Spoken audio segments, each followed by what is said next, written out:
दर्शकवृन्द नमस्कार। PNBखबर.com को यो श्रृङ्खलामा हामीसँग विश्व हिन्दू युवा सङ्घका महासचिव नरेशमान सिंहजी हाम्रो साथमा हुनुहुन्छ। सर, यहाँलाई हार्दिक स्वागत छ PNBखबर.com मा। नमस्ते। आराम हुनुहुन्छ? एकदम। हिजो दिउँसो पूर्व राजा ज्ञानेन्द्र शाहको जुन वक्तव्य आयो, त्यो वक्तव्यले चाहिँ गणतन्त्रकै जग हल्लियो, त्यो मकिएको घर पनि भासियो भन्ने खालका अभिव्यक्तिहरू आएको थियो। बेलुका त तपाईँहरू फेरि राजासँग दर्शन भेट गर्न पनि पुग्नु भएछ होइन?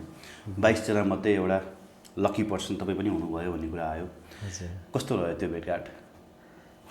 भेटघाट एकदम एउटा ऊर्जाको रूपमा मैले चाहिँ लिएँ है, किनभने अब हाम्रो मार्गदर्शक सरकार पनि अलिकति देशको चिन्तनमा डुबेको अवस्था रहेछ भन्ने कुरा चाहिँ मैले चाहिँ प्रष्ट त्यहाँको माहौलले म आफैले बुझेको हो कि त्यो चाहिँ ए उहाँलाई पनि देशको चिन्ता रहेछ भन्ने कुरा हजुर बुझ्नुभयो। हजुर हजुर अरू के भयो कुराकानी? यति मात्रै त होइन होला नि? होइन, त्यसो त होइन। मेन विशेष त अब 22 जना मध्येबाट मैले पनि एउटा कुनै संस्था जुन हाम्रो यो विश्व हिन्दू युवा सङ्घ अन्तर्राष्ट्रिय समितिको पनि मैले नेतृत्व गरेको थिएँ। लगत्तै अब हाम्रो यो जुन संयुक्त राष्ट्रिय जनआन्दोलन मोर्चा 2078 को संयोजक पनि आउनु भएको छ। म त्यहाँ पनि एउटा उपत्यका संयोजक भएर मैले आफ्नो कार्यभार सम्हालिरहेको छु।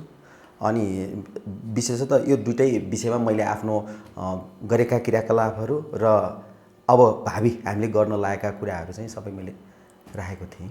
ध्यान राख्नुभयो।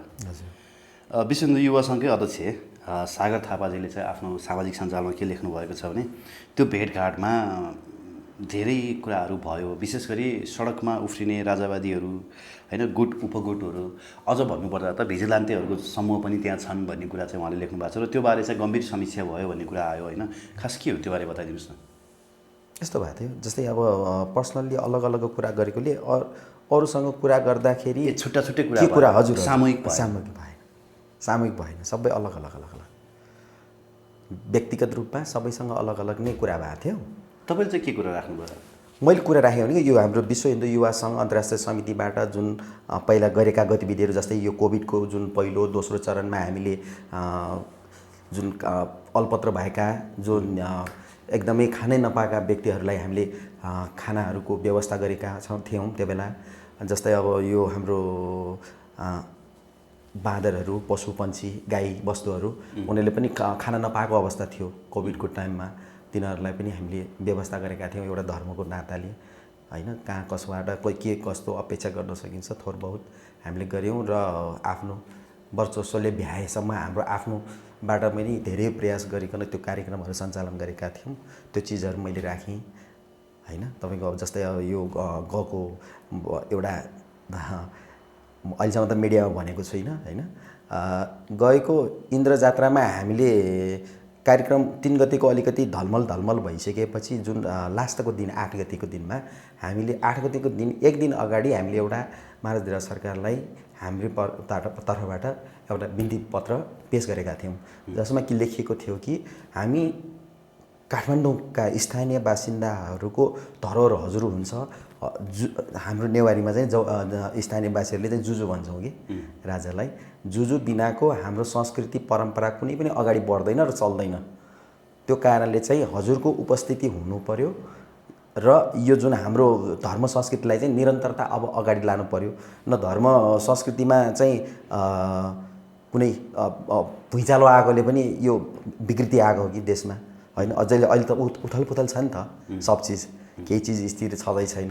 सबैजना अब अल्पत्र भएको एकदम देशको जुन राजनीतिक स्थिरताले गर्दाखेरि कोही बसेर खान नसकेको अवस्थामा अब विदेशमा पनि पलायन भएका छन्।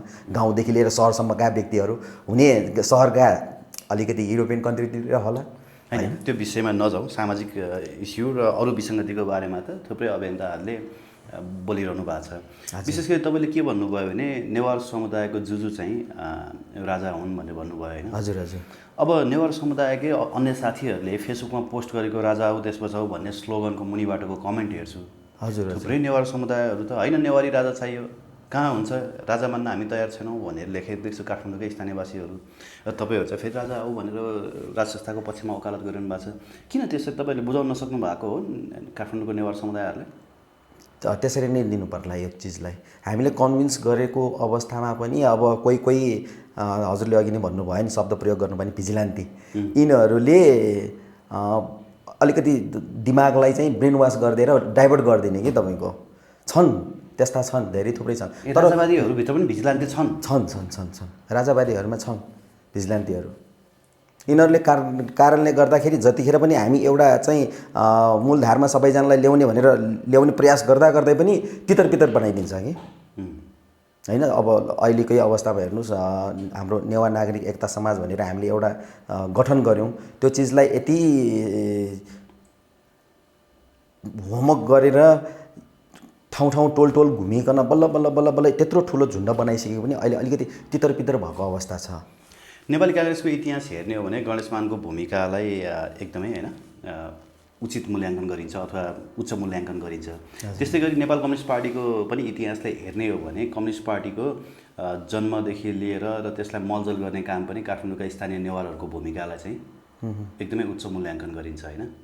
राजा फाल्नको लागि त्यति धेरै भूमिका खेल्ने, अब फेरि अहिले तपाईँहरू राजा लिएर आऊ भनेर चाहिँ राष्ट्र संस्थाको लागि चाहिँ वकालत गर्दै हिँड्ने, राजासँग भेटघाट गर्ने, यो मिल्छ र अलिकति बाइस्ड भएन? नै यस्तो पहिला यहाँका व्यक्तिहरूलाई जो हो स्थानीय बासिन्दाहरूको माइन्ड डाइभर्ट गरिदिएको अवस्थामा विवाद भएको थियो होइन। जस्तै अब विभाजन, कोही काङ्ग्रेसमा गए, कोही कम्युनिस्टमा गए, काङ्ग्रेसमा हुने खानेहरू गए, जो नहुने थियो उनीहरूलाई चाहिँ प्रलोभन देखाइयो कि कस्तो प्रलोभन भनेको अब तपाईँ आफै त्यत्रो मेहनत गरिराख्नु भएको छ, यो जग्गा जमिन त तपाईँले लिने हो नि, अनि तपाईँले दुःख गर्ने, उनीहरूलाई चाहिँ मोज गर्न दिने, बाली बुझाउने, यताउता उस्काउने कि गर्दै अहिले हेर्नुहोस् न नियममा पनि कति मैले त आधा तलसिङ आधा भनेका छन् कति चिजमा। अहिले फेरि त्यो चिज गर्दै पनि अहिले फेरि नयाँ नियम कस्तो आएको छ भने मैले जताको आफूले इच्छाएको ठाउँको चाहिँ लिन पाउने कि, अनि जो जग्गा धनी तलसिलले चाहिँ त्यो नपाउने। त्यो भनेपछि त त्यो जुन अर्को जो अलिकति निम्न वर्गका छन् नि, जो मोही अब यो जुन खेती किसानी गरेर खानेहरू, उनीहरू डाइभर्ट भर्दै के कम्युनिस्टमा। त्यही त 46 सालमा पनि काठमाडौँकै स्थानीय नेवारहरूले मात्रै यही काठमाडौँको खाल्डोभित्र गरेको आन्दोलन हो। 62-63 पनि बहुसङ्ख्यक आन्दोलन यहीँ मात्रै भयो, अन्त आन्दोलन भएकै होइन भन्छन् होइन। यद्यपि तराईतिर अलिअलि आन्दोलन भयो होइन। हजुर, नेवार समुदायले राजा फाल्न चाहिँ त्यति धेरै भूमिका खेल्ने, अब फेरि त्यही नेवार समुदायले चाहिँ राज संस्था लिएर आउनको लागि अगाडि सर्ने होइन। अनि यो अलि विरोधाभासपूर्ण भयो कि भन्छन् कि मानिसहरू। अब म हजुरले सही प्रश्न गर्नुभयो, अब मलाई उत्तर दिन सजिलो सहज बनाइदिनु भयो, त्यसको लागि धेरै धेरै धन्यवाद। कारण के भने त्यो बेला यस्तो तरिकाले दिमागमा हालिदियो कि स्थानीय बासिन्दालाई जुजुले आफ्नो मनमानीले चाहिँ राज्यको ढुकुटी सिद्ध्यायो भन्ने कुराहरू राखेर माइन्ड डाइभर्ट गरिदियो कि। हुन पनि हो त्यो टाइममा अब उहाँहरूको जुन शैली जुन छ नि होइन, अब जुन जीवनशैलीहरू त्यो चिजप्रति मान्छेहरूको आँखा गयो कि, आँखा गइदियो। त्यो भइसकेपछि ल ठिकै छ नि त हो त भन्ने हिसाबले हाम फालिदिइहाले व्यक्तिहरू। पछि अब आएर चाहिँ जब भोगे नि अहिलेको जुन यो गणतन्त्र त यहाँ त 8,500 जना राजा जन्मियो होइन। सबैजना अब जुन राजाको जुन जीवनशैली अब यिनीहरूले आफूले उपभोग गरिरहेछ कि। अब देखियो नि त हामीलाई चाहिँ के गर्न खोजेको रहेछ भन्ने कुरा त स्थानीयवासीहरूले, यो उपत्यका स्थानीयवासीहरूले चाहिँ प्रष्ट रूपमा देखिएपछि अब चाहिँ सबैजना कति अहिले पनि हामी कार्यक्रम गर्छौँ कि ठाउँ टोलमा कार्यक्रम गर्दाखेरि आउँछ कुरा गर्छ। जब हामी एउटा चाहिँ सडकमा जाने भनेर कार्यक्रम राख्छौँ त्यो बेला चाहिँ उहाँहरू अलिकति ब्याकै भइदिनुहुन्छ कि, कहिले के बाना बनाइदिन्छ, कहिले के पाना बनाइदिन्छ, आइदिने फेरि रुममा चाहिँ उफ्रिरहेको हुन्छ। अब कस्तो भने उनीहरूलाई नैतिक जिम्मेवारीले बाँधेको छ कि पार्टीले, सबै पार्टीकै मान्छे छ, पार्टीले बाँधिरहेछ सबैजनालाई। कोही काङ्ग्रेसले बाँधिरहेको छ, कसैलाई कम्युनिस्टले बाँधिरहेको छ। दुई पाटो छ नि त, मेन त प्रमुख त दुई पाटै छ काठमाडौँ मैले देखेको। मैले तर कस्तो देखियो भने नि अब तपाईँहरू राजा भन्नुहुन्छ होइन, राज संस्था चाहियो, यो देशलाई अपरिहार्य भयो भन्नुहुन्छ, अनि फेरि मौका पायो भने चाहिँ यही गणतन्त्रमा मन्त्री खान पनि पुग्दो रहेछन्। अस्ति गजेन्द्र हमाल त राजावादी हुन् भनेको मान्छे त मन्त्री खान पुग्दो रहेछन्। हजुर हजुर। अब यो भाग्न पाएर चाहिँ तपाईँहरू चिच्याइरहनु भएको रहेछ है? नै त्यो त होइन, त्यो बिल्कुल होइन। त्यसरी चाहिँ नेताहरूले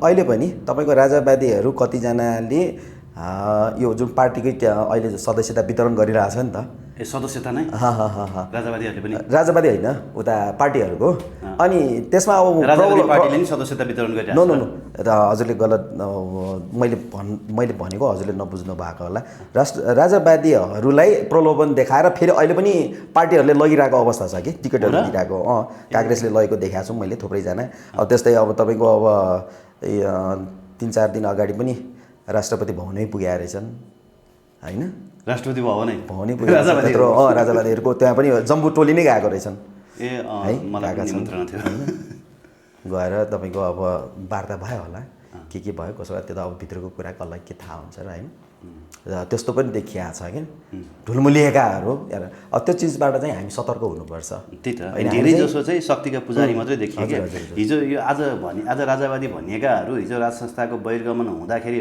अगाडि सडकमा कोही नआउने राजाको पक्षमा एक शब्द नबोलिदिनेहरू अहिले चाहिँ राजा आऊ देश बचाऊ राज संस्था आइहाल्छ कि हामीले ठाउँ पाइहाल्छ कि हजुर हजुर हजुर भनेर मच्चिनेहरू चाहिँ धेरै देख्छु म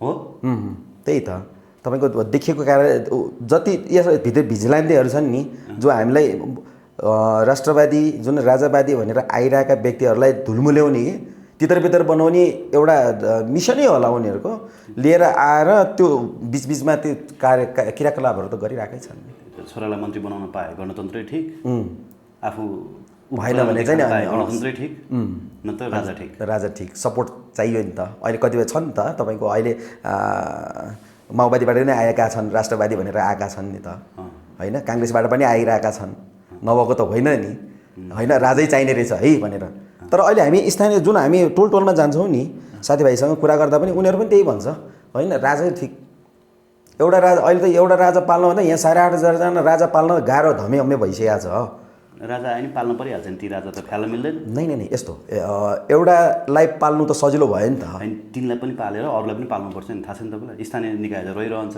हजुर हजुर वडा अध्यक्ष रहिरहन्छन् होइन तिनीहरूलाई आलिसान अब अहिले त बाइकमा छ पछि गाडीमा तिनीहरूको पनि तर अहिले त्यही भइहाल्छ स्थानीय सरकार भनेर अलग अलग छुट्याएर त दिँदैन नि त होइन आफ्नो जिम्मेवारी त आफ्नो टोलको त जिम्मेवारी त लिन भने सदस्यले आफ्नो ठाउँमा लिनु पऱ्यो अध्यक्षले आफ्नो ठाउँमा लिनु पऱ्यो सिडिओ कार्यालयबाट जुन हाम्रो जिल्ला प्रशासन अधिकृतले आउँथ्यो त्यही तरिकाले आफूले लिनु पऱ्यो जिम्मेवारी होइन र तपाईँहरू सेल्फी खिचाउन पुग्नु भएछ भत्तेर खान पनि पुग्नु भएछ हिजो बेलुका यहाँ अन्य राजावादीको त पेट पोलिसकेछ त फेरि कुलिन थालिसक्यो युट्युबमा हो र त्यो 2-4 घर मण्डलीलाई भोज भत्तर गरेर मात्रै राजा आएर केही हुनेवाला छैन भनेर उफ्रिन थालिसके यो कुरा चाहिँ त्यति चाहिँ स्पष्ट रूपमा जानकारी चाहिँ आएको छैन 2-4 जनाले होला कोही अब छुट्टै होला त्यहाँ बोलाउनमा तर विशेष रूपमा चाहिँ अलिकति राष्ट्रको लागि एकदम गहन अध्ययन गरेर कसरी यसलाई चाहिँ पिकअप लिन सकिन्छ भन्ने आइडिया जोसँग छन् नि तिनीहरूलाई मात्र आइडिया सेयर गराउनेको हिसाबले बोलाउनु भएको जस्तो लाग्यो कि मलाई चाहिँ जस्तो नरेशजी मैले सुनेको एउटा कुरा नि जस्तो अघि हामीले चर्चा पनि गऱ्यौँ जस्तो 46को आन्दोलन होइन त्यस्तै गरी 62-63को आन्दोलनमा स्थानीय नेवार समुदायहरूको भूमिका अहम रह्यो र त्यो कुरा चाहिँ पछि आएर यो गुठी विधेयकमा पनि देखियो त्यो हिसाबले पनि यहाँको नेवार समुदाय नउठिकन अथवा नजुर्मुराइकन नेपालमा राजनीतिक परिवर्तन सम्भव छैन भन्ने कुरा यहाँका मान्छेहरूले बुझिसके होइन त्यही भएर पनि अहिले नेवार समुदायहरूलाई जुर्मुराउनको लागि अथवा उनीहरूलाई होइन अलिकति एकजुट गराउनको लागि चाहिँ राजा चाहिँ होइन तपाईँको बेला बेलामा तपाईँहरूको गुठीहरूमा होइन विभिन्न उहरूमा गएर चाहिँ भेटघाट गर्नुहुन्छ गोप्य भेटघाट उहाँहरूसँग अन्तर्क्रिया गर्नुहुन्छ भन्ने कुरा सुने होइन यो कहाँसँग सत्य हो आज खुलस्त पार्नुहोस् त नै त्यो त होइन बिल्कुलै होइन एउटा होइन त तीर्थस्थलमा त जो पनि आउन पाइयो नि जस्तै कुमारीको त त्यो पब्लिक तर पब्लिक भन्दा पनि अरू गोप्य भिजिटहरू पनि भइरहेछ भन्ने नै होइन यो गलत हो यो अब कसैले चित्त नबुझेको मान्छेहरूले बोलेको मात्र होला आङ्कलन गरेर यहाँ अहिले अड्कल गरेर बोल्ने मान्छेहरू धेरै छन् कि त्यो त बाहिर अड्कल लगाउने अनि आफूले थाहा पाएको जस्तो गरेर पुरा त्यसलाई चाहिँ बयान गर्ने कि यस्तो उस्तो यस्तो भएको थियो यो भने यो गरेँ बयानबाजी चाहिँ धेरै छन् यहाँ साथीहरूको अब त्यही महाराज धिराज सरकारले यो चिज चाहिँ राम्रोसँग बुझ्नुहुन्छ फिल्टर त्यही हो हिजोको कार्यक्रममा ओके सर अब हिजोको जुन वक्तव्य आयो होइन राजा ज्ञानेन्द्रको त्यो वक्तव्यलाई लिएर चाहिँ कति नेताहरू त्रसित पनि भए भन्ने कुरा गरे मान्छेले हुन त बाबुराम भट्टराईको ट्विट पनि आयो देशलाई द्वन्द्वमा फसाउन खोजेको भनेर आरोप पनि लगाउनु भएको छ उहाँले हजुर त्यो वक्तव्यमा राजा बिना आएको प्रजातन्त्र सम्भव छैन भनेर जुन भन्नुभएको छ नि, त्यो प्रजातन्त्र भन्ने शब्दप्रति पनि केही मान्छेहरूले चाहिँ राज संस्था चाहने मान्छेहरूले नै आपत्ति जनाएका छन्। किनभने अब चाहिँ हामीलाई एब्सोल्युट मोनार्की चाहिन्छ, यो प्रजातान्त्रिक राजा चाहिँ हामी चाहँदैनौँ भन्ने कुरा पनि गरेका छन्। तपाईँहरूले खोज्नुभएको राजतन्त्र चाहिँ कस्तो खालको हो? संवैधानिक राज संस्था। संवैधानिक राज संस्था, हजुर बिल्कुल सबैले राजासहितको प्रजातन्त्र। हजुर हजुर, राजासहितको प्रजातन्त्र, संवैधानिक राज संस्था हामीले चाहेकै त्यही हो। त्यसमा तपाईँहरूको आपत्ति छैन? छैन छैन, बिल्कुलै छैन त्यसमा।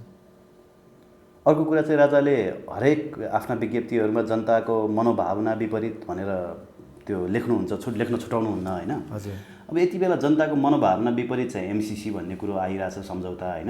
त्यो सम्झौताको बारेमा चाहिँ उहाँले कहीँ कतै टिका टिप्पणी गर्नु भएन। त्यस्तै गरी हिमानीले पनि एउटा मिडियासँग त्यो प्रश्न सोद्धाखेरि चाहिँ यो पोलिटिकल इस्युमा म अभिव्यक्ति दिन चाहन्न भनेर तर्किनु भयो भन्ने कुरा पनि आयो होइन? खास देशै बेचिन सम्झौता भनेर जसरी एमसिसीलाई नामाकरण गरेको छ, देशै बेचिन लाग्दा चाहिँ पूर्व राजाले पनि बोलिदिएको भए हुन्थ्यो भन्ने मान्छेहरू पनि भेट्छु। यहाँलाई चाहिँ के लाग्छ? कुरा त सही हो। पब्लिक अहिले उठिरहेको अवस्थामा महाराज सरकारले पनि यो विषयमा त्यो वक्तव्य बहुत हजुर हजुर हजुर हजुर जोड दिएको भए, थोरै अलिकति उहाँले पनि त्यसमा चाहिँ टच भएर कुरा राखिदिनु भएको भए चाहिँ धेरै राम्रो हुन्थ्यो। देश रहे राजा रहनु। तर उहाँलाई चाहिँ हिजोको कुरा अनुसार चाहिँ पब्लिक जुन मैले भन्नुपर्ने कुराहरू पब्लिकले भनिरहेछ, पब्लिकहरू आफै अहिले त सजग भइसकेको रहेछ त। राम्रै हो नि, यो त राम्रो पक्ष हो, धेरै गर्नुपर्छ यो भन्ने उहाँहरूले अलिकति ऊर्जा दिनुभएको छ हामीलाई अझ हिजो। होइन अमेरिका रिसाउँछ भनेर चाहिँ नबोले हो कि भन्ने पनि कुरा काट्छन् कि? ए ए ए त्यो त होइन, त्यति त होइन होइन। विशेष यो देशमा राज संस्था फिर्ता, राज संस्था हटाउन पनि अमेरिका र भारतको त्यत्तिकै हात थियो, फिर्ता ल्याउन पनि त्यो हात बिना चाहिँ सम्भव हुँदैन भन्छन् नि। स्वार्थ अब सबैको आफ्नो स्वार्थ त भइहाल्छ पोलिटिकलमा होइन? अब स्वार्थ कहाँनिर कसरी त्यसलाई चाहिँ ट्रिट गर्ने भन्ने कुराहरू त अब उहाँलाई त हामीले सिकाउनु पर्दैन नि। उहाँ त अब हामीले राज संस्था किन चाहेको भन्नेको कुरा नै यही हो कि उहाँहरूले जब आफ्नो बाल्यकालदेखि नै त्यो चिजहरू सिक्दै आइरहेको हुन्छ। हरेक जुन पोलिटिकल चिजहरू सबै चिज थाहा भएको हुन्छ होइन? जुन यो हाम्रो राष्ट्रको हिस्ट्रिकल्लीदेखि लिएर जियोग्राफिकलीदेखि लिएर सबै चिज उहाँलाई हामीलाई भन्दा धेरै थाहा हुन्छ कि यो कुराहरू। अनि त्यही बिचमा अब कोही आएर चाहिँ जनताकै माझबाट आएर राजा बन्न खोज्न चाहन्छ भने त्यो त बिल्कुल गलत हो, त्यो हुनै नसक्ने चिज हो कि। जनताको माझबाट आएको मान्छेलाई राजा बनाउनु हुँदैन, त्यो त सम्भवै छैन नि। होइन त्यो चिज हुनु पऱ्यो कि नभए अब अर्को 30 वर्ष कुर्नु पऱ्यो, उसलाई त ट्रेन गर्नु पऱ्यो नि त। एउटा म्याच्योर हुनलाई त 30 वर्ष लाग्छ कि 30 वर्षसम्म फेरि यही दलदलमा बस्ने? जस्तो राजासँगको भेटघाटमा नि तपाईँले के देख्नुभयो? अब कतिले चाहिँ भन्छन् राजालाई राजा बन्नै मन छैन भन्छन्, तर उहाँको हिजोको अभिव्यक्तिले त उहाँले आफ्नो भूमिका चाहिँ स्पष्ट खोज्नु भएको छ, मलाई पनि स्थान चाहियो भन्ने किसिमको चाहिँ उहाँको अभिव्यक्ति आएको छ भनेका छन् धेरैले होइन? तपाईँले चाहिँ के पाउनुभयो? उहाँको मनोविज्ञान कस्तो पाउनुभयो? त्यो होइन, त्यो बिल्कुल होइन। उहाँ हामी जस्तै एकदम प्रखर राष्ट्रवादी नै हुनुहुन्छ, राष्ट्रको लागि निकै चिन्तन गर्ने व्यक्ति। म त्यसरी लिएको छु, मैले हिजोको जुन भेटघाटमा मैले लिएको चाहिँ त्यो हो। उहाँलाई होइन अब जो मान्छेले जिम्मेवारी लिइसकेको छ नि त्यो मान्छेलाई थाहा हुन्छ कि त्यो कुर्सीमा बसिसकेपछि काम गर्न कति गाह्रो हुन्छ। खेलाची गर्ने ठाउँ होइन नि त। अहिले जुन खेलाची गर्ने तरिकाले कुर्सी सञ्चालन गरिरहेछ अहिलेको व्यक्तिहरूले, खेलाची गरिरहेछन्, खेलाची नै हो नि। मलाई त त्यस्तै लाग्छ। किन तपाईँको कुनै अफिसमा जागिर खानलाई चाहिँ तपाईँको क्वालिफिकेसन हाई एक्सपिरियन्स चाहिने, तपाईँको क्वालिफिकेसन हाई चाहिने, अनि एउटा मन्त्रीमण्डल एउटा मन्त्री जुन राष्ट्रको एउटा चाहिँ नि डिपार्ट चलाउने मान्छेलाई चाहिँ त्यो कुनै ध्यान नै नहुने, अनि सचिवको अन्डरमा चल्ने। संवैधानिक राजतन्त्रमा त त्यही हो नि सर। ओली पनि गृहमन्त्री भएका थिए नि राजाकै पालामा। भोलि राजा आएपछि नि यिनै त खाने हुन्। नै अब तपाईँहरू त हेरिरहनु त हो नि। होइन हामी त त्यो माग गर्छौँ। अब यो चिज हुनुपर्छ, योग्यताको प्राथमिकता हुनुपर्छ। यहाँ त आन्दोलन गर्ने ढुङ्गा हान्नेहरू मात्रै मन्त्री बन्छन्, त्यो त थाहा छ तपाईँलाई? इन्टरभ्यू दिएका छन् होइन, ढुङ्गा हानेर मन्त्री बनेको भनेर। हो देखिरहेको छ नि त, पत्रिकामै दिन्छ नि। अब कहिलेकाहीँ अब के चित्त बुझ्दैन तुरन्त फ्ल्यास गरिदिइहाल्छ। सबै अब रिपोर्टर्सहरूकोसँग पनि सबै चिज डाटा त भइहाल्छ। मौका मिल्यो भने त निक्लेको देखेको छु मैले पनि पत्रिकामा थुप्रैजनाको।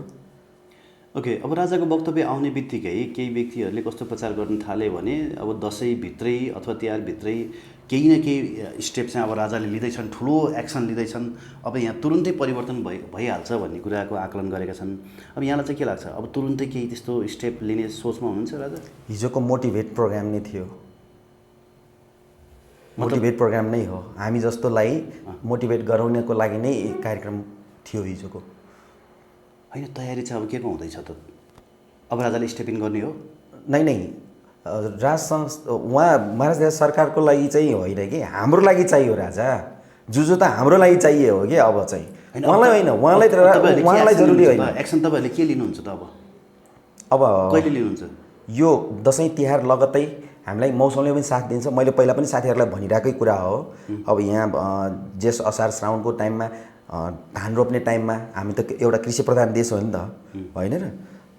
बाली गर्ने टाइममा नामको पो त कृषि प्रधान, चामल उताबाट ल्याउनुपर्छ। त्यो त हो होइन। अहिले पनि तपाईँको पाटन साइडमा हेर्नु होला, लगभग काठमाडौँको पहिला 20 वर्ष अगाडिको ठाउँ देख्नुहुन्छ कि हामी पहिला स्वयम्भूबाट उहाँ मैपीमा हेर्थ्यौँ कसले कति काम गरिरहेछ, कहाँ खाजा पाकेको थियो, खाजा कहाँ तयारी गर्दैछ राख्न, दौडिन्थ्यौँ हामी साइकल लिएर फेरि स्वयम्भूबाट।